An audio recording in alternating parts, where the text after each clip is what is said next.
आज आपण दुधी भोपळ्याची कोफ्ता करी कशी बनवायची याची रेसिपी बघणार आहोत बघा। त्यासाठी भोपळा बघा मी मधून कट करून घेतलेला आहे। आता आपण त्याची साल काढून घेऊया या पद्धतीने बघा। नंतर आपण बघा मोठ्याच किसणीने हा भोपळा छान असा किसून घ्यायचा आहे।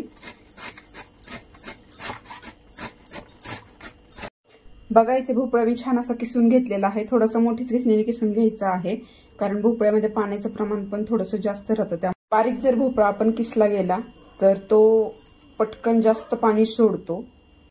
कोफ्ते बनवण्यासाठी जे आपल्याला सारण लागणार आहे ते आपण अगोदर बनवून घेऊया। त्यासाठी बघा इथे मी कढई छान अशी गरम करत ठेवलेली आहे।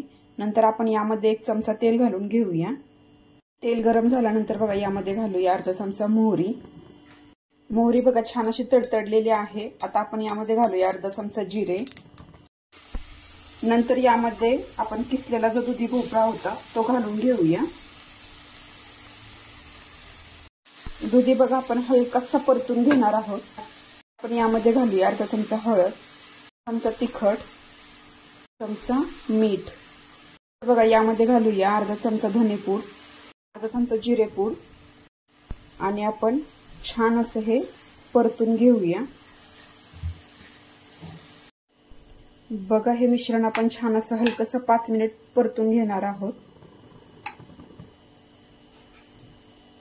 बघा 5 मिनिट झालेले आहेत आणि मस्त असा मी दुधी भोपळा 5 मिनिट परतून घेतलेला आहे।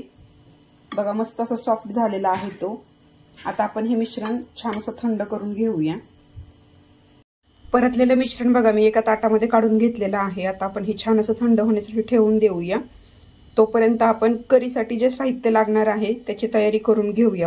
आता आपण याच कढईमध्ये 1 चमचा तेल घालून घेऊया। नंतर यामध्ये बघा स्लाइस मध्ये उभा कट केलेला कांदा घालून आपण तो हलकासा परतून घेऊया। कांदा बघा हलकासा परतला गेलेला आहे। आता आपण यामध्ये घालूया 2 चमचे किसलेलं खोबरं आणि 1 बारीक कट केलेला टोमॅटो। 5 मिनिट बघा आपण हे सर्व पदार्थ छान असे परतून घेतलेले आहेत। खोबरे पण बघा छान असं भाजलं गेलेलं आहे। आता आपण गॅस बंद करूया। कांदा, टोमॅटो आणि खोबरे बघा मी एका प्लेटमध्ये काढून घेतलेले आहेत। आता आपण ते छान असे थंड करून घेऊ। आता आपण हे वाटण मिक्सरच्या भांड्यामध्ये घालून घेऊया आणि यामध्ये थोडंसं पाणी घालून आपण छान असं हे मिक्सरला फिरवून घेऊया। छान अशी बारीक पेस्ट बनवून घ्यायची आहे आपल्याला याची। यामध्ये बघा मी अगदी 2 चमचे पाणी घालून घेतलेलं आहे।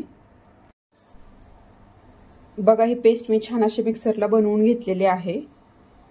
दुधी भोपळ्याचं मिश्रण पण बघा छान असं थंड झालेलं आहे। आता आपण यामध्ये जेवढं बसेल तेवढं बेसन पीठ घालून घेणार आहोत आणि याचे छान असे बॉल्स बनवून घ्यायचे आहेत आपल्याला। कोफ्ते बनवत असताना बघा याप्रमाणे जर आपण हे मिश्रण हातावरती घेऊन एकदम हलक्या हाताने छान असे छोटे छोटे कोफ्ते बनवून घ्यायचे आहेत।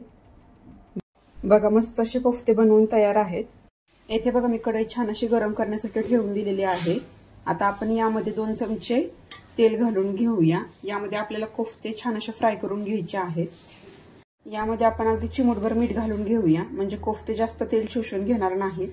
नंतर अगदी मीडियम गॅसवरती कोफ्ते आपण छान असे ब्राऊन रंग येईपर्यंत फ्राय करून घेणार आहोत। बघा कोफ्त्यांचा रंग बघा पूर्ण असा बदललेला आहे। आता आपण ते हळूवार हाताने छान असे काढून घेऊया। मस्त असे फ्राय झालेले आहेत बघा, रंग पूर्ण बदललेला आहे। कोफ्ते तळत असताना आपण जास्त मिक्स करत करत तळून घ्यायचे नाहीयेत आपल्याला।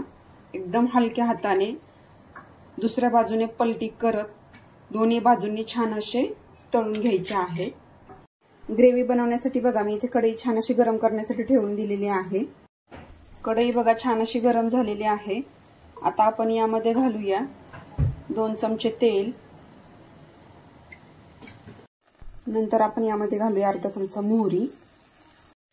नंतर घालूया बघा अर्धा चमचा जिरे। नंतर बघा यामध्ये घालूया तमालपत्र। नंतर बघा यामध्ये घालूया आपण बनवलेली ही पेस्ट। नंतर घालूया यामध्ये अर्धा चमचा हळद, चमचा लाल मिरची पावडर, 1 चमचा तिखट घालूया. नंतर बघा यामध्ये घालूया बारीक चिरलेली कोथिंबीर आणि हे सर्व मिश्रण बघा आपण छान असं तेल सुटेपर्यंत एक 5 ते 7 मिनिट छान असं परतून घेणार आहोत. हे मिश्रण खाली लागू नये म्हणून बघा यामध्ये आपण थोडं थोडं पाणी घालत छान असं मिश्रण परतून घेणार आहोत. मिश्रण बघा मी छान असं परतून घेतलेलं आहे. मिक्सरच्या भांड्यामध्ये आपण वाटण बनवलं होतं त्याच भांड्यामध्ये मी थोडंसं पाणी घालून घेतलेलं आहे. अगदी अर्धा ग्लास पाणी घेतलेलं आहे. हे पाणी आता आपण यामध्ये घालून घेऊया आणि छान अशी याला एक उकळी काढून घेऊया. बघा मस्त अशी करी तयार झालेली आहे. आता आपण यामध्ये कोफ्ते घालून घेऊया.